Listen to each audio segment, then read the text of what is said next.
Ali auspuh je najmanje tu briga, brate. Zadnji deo se mnogo teže pravi od prednjeg.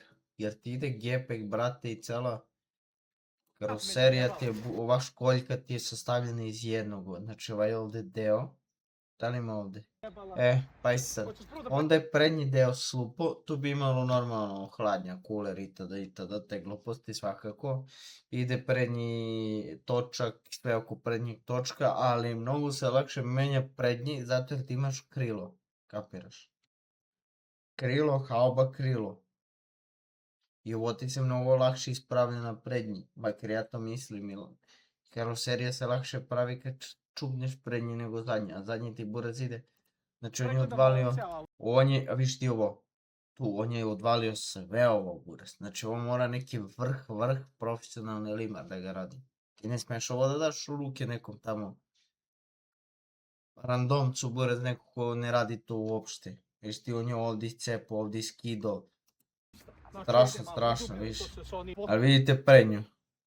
Kupio bi branikove sa krilom i to je to. Možda bi ga jeftinije ispale ruke. I onda bi možda bio sam auto jeftiniji malo, ali ne znam. Slagat ću, ja sad lupo pričam neke svoje priče. Ali jeftinije bi za ruke, ja mislim, bilo zato jer ima samo krilo da se šapi sad. Imaš i unutra karoseriju gdje drži sve to je sve izjedno. Ali nisam pametan buraz. Da, treba da se popravi, treba da će da košta skupo, hoće njemu samo felne 1000 eura, buraz. Branik, 1500, brate. Šta mu idu kočnice, diskovi, ne znam sad nazad ako nije štetio diferencijale ili tako nešto. Ne znam, nisam baš, ali mislim da nije diferencijal, ali najviše će ga koštati Limarija sve ovo novo, buraz. On je od steko parče, buraz.